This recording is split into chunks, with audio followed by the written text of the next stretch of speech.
नमस्कार।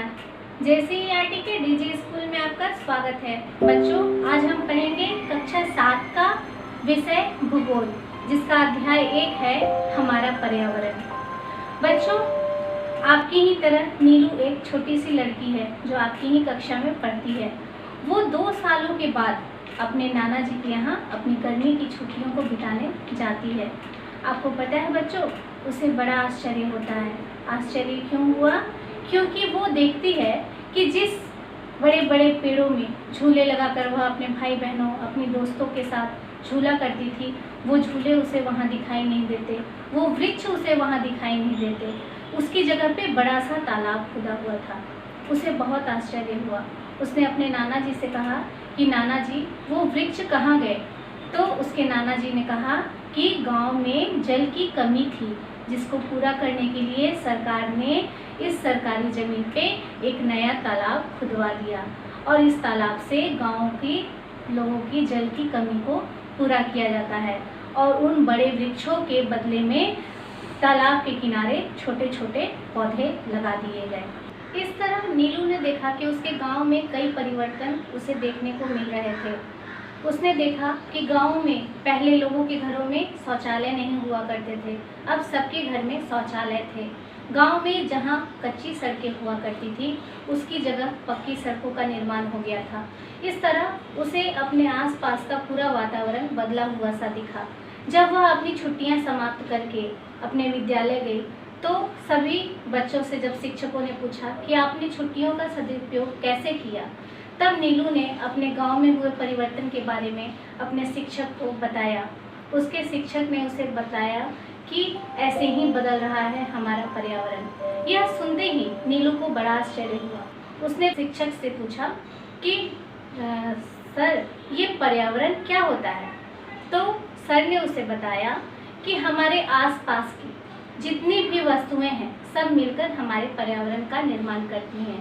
जैसे हमारे आसपास हम, आप, जीव जंतु, पेड़ पौधे, टेबल, कुर्सी, मेज, विद्यालय भवन, सारी चीज़ें जो आती हैं वो पर्यावरण के अंतर्गत आती हैं।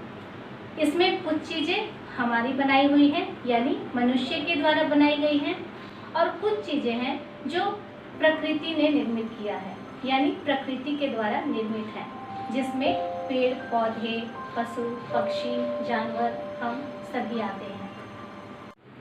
तो बच्चों, चलिए अब हम एक सूची बनाते हैं।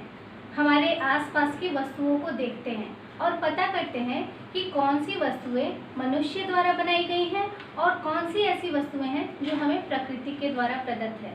बच्चों, हम देखेंगे कि ये टेबल, कुर्सी, बेंच, डेस्क और जितनी भी मानव का रहने का आवास, ये विद्यालय का भवन, ये चीज़ें जो भी बनी हुई हैं, ये चीज़ें जो हैं वो मनुष्य के द्वारा बनाई गई हैं। और पेड़ पौधे, जीव जंतु, पशु पक्षी, जितने भी प्राणी हैं, ये सारे प्रकृति के द्वारा हमें प्रदत्त हैं। तो बच्चों, इस प्रकार हमारे सामने एक प्रश्न आया कि हमारा पर्यावरण बदल रहा है, पर हमारा पर्यावरण क्यों बदल रहा है? आपको पता है, हमारा पर्यावरण हमारी ज़रूरतों के कारण बदल रहा है।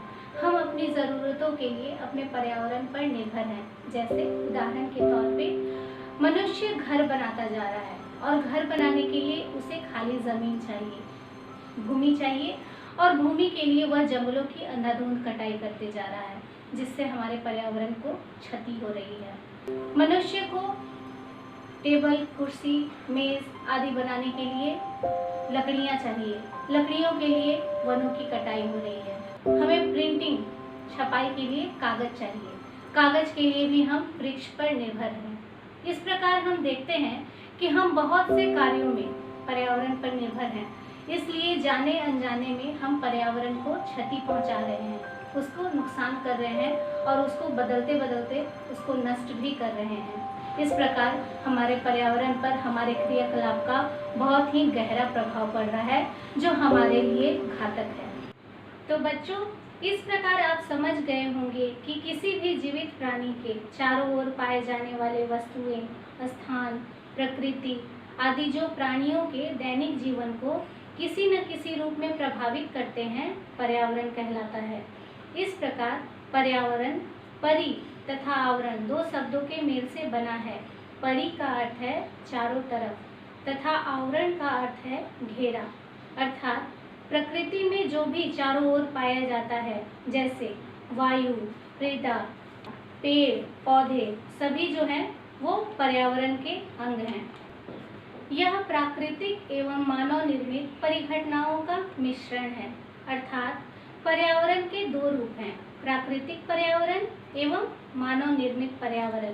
प्राकृतिक पर्यावरण में पृथ्वी पर जैव एवं अजैव दोनों परिस्थितियां सम्मिलित हैं, जबकि मानवीय पर्यावरण में मानव की परस्पर क्रियाएं, उनकी गतिविधियां एवं उनके द्वारा बनाई गई रचनाएं सम्मिलित हैं। प्राकृतिक पर्यावरण दो प्रकार के तत्वों, जैव और अजैव तत्वों का मिश्रण है, जिसमें भूमि, जल, वायु, वनस्पति, पेड़, पौधे, जीव, जंतु आदि सभी आते हैं।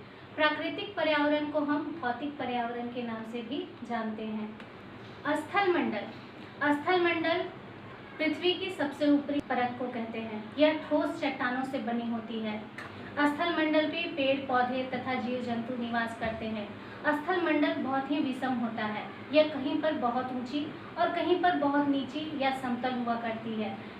स्थल मंडल के अंतर्गत पर्वत, पठार, मैदान सभी आते हैं। स्थल मंडल स्थल पर ही विषम नहीं है, बल्कि यह महासागरों में भी अपने विषम रूप में विद्यमान है। जल मंडल। पृथ्वी पर जल किसी भी रूप में उपस्थित है, वह जल मंडल के अंतर्गत आता है। पृथ्वी पर जल कई रूपों में विद्यमान है, चाहे वह ठोस रूप में हो, द्रव रूप में हो या गैस रूप में हो। इसके कई रूप हैं, जैसे नदी, तालाब, पोखर, झरने, महासागर आदि कई रूप हैं। हिमनद, यहाँ तक कि वाष्प रूप में भी पृथ्वी पर जल विद्यमान है। आपको पता है बच्चों, पहले जीव की उत्पत्ति पृथ्वी पर जल में ही हुई थी। वायुमंडल। पृथ्वी पे चारों तरफ फैले वायु के विशाल आवरण को हम लोग वायुमंडल के नाम से जानते हैं। बच्चों, आपको पता है वायुमंडल में कौन कौन सी गैसें विद्यमान हैं? वायु में oxygen, nitrogen, carbon dioxide, ozone, carbon monoxide, जलवाष्प तथा धूलकण, इन सभी गैसों से मिलाकर वायुमंडल का निर्माण हुआ है। वायुमंडल में समय के साथ और दूरी के हिसाब से या दूसरे स्थान के हिसाब से जलवाष्प और धूलकण की मात्रा बदलती रहती है। जलवाष्प की मात्रा बदलने से मौसम में परिवर्तन भी होता है। अब बच्चों, अगला मंडल आता है जैवमंडल। जैवमंडल का नाम आपने सुना होगा। पृथ्वी का वह संकीर्ण क्षेत्र, छोटा सा क्षेत्र जहाँ जलमंडल, वायुमंडल, स्थल मंडल तीनों मिलते हैं और जीवन को जीने का अस्तित्व प्रदान करते हैं, उस क्षेत्र को हम लोग कहते हैं जैवमंडल। जैवमंडल में जीवन के लिए आवश्यक जितनी भी आवश्यकताएं होती हैं वो पूर्ण होती हैं। मनुष्य को जीवन जीने के लिए बहुत ही कम आवश्यकताएं चाहिए। उनमें आते हैं जल, वायु, स्थल, ये सभी जैवमंडल में उपस्थित होते हैं। जानने योग्य बातें। वायुमंडल में विभिन्न गैसों का प्रतिशत। पहला, nitrogen 78%, oxygen 21%, organ 0.93%, carbon dioxide 0.03%, neon 0.0018%, helium 0.0005%, ozone 0.00006%, hydrogen 0.00005%। तो ये है हमारे वायुमंडल में गैसों का प्रतिशत। पारितंत्र क्या है? पारितंत्र या पारिस्थितिक तंत्र एक प्राकृतिक इकाई है जिसमें एक क्षेत्र विशेष के सभी जीवधारी अर्थात पेड़, पौधे, जीव जंतु एवं सूक्ष्म जीव शामिल होते हैं। ये जीवधारी अपने अजैव पर्यावरण के साथ अंतर क्रिया करके एक संपूर्ण जैविक इकाई बनाते हैं। इस प्रकार पारितंत्र एक दूसरे पर आश्रित अवयवों की एक इकाई है जो एक ही आवास को बांटते हैं। अतः एक पारितंत्र में सभी जीवों के जैव तथा अजैव घटक होते हैं। उदाहरण के लिए, यदि आप बागीचे में जाएं तो आपको विभिन्न प्रकार के पौधे जैसे घास, वृक्ष, गुलाब, चमेली, सूर्यमुखी जैसे फूल वाले सजावटी पौधे तथा मेढक, कीट एवं पक्षी जैसे जंतु दिखाई देंगे। ये सभी सजीव परस्पर अन्योन्य क्रिया करते हैं तथा इनकी वृद्धि, जनन एवं अन्य क्रियाकलाप पारितंत्र के अजैव घटकों द्वारा प्रभावित होते हैं। अतः बागीचा एक पारितंत्र है। ये पारितंत्र एक छोटी आकार वाली जगह जैसे बागीचा से लेकर बहुत बड़े आकार वाले जगह जैसे समुद्र के हो सकते हैं।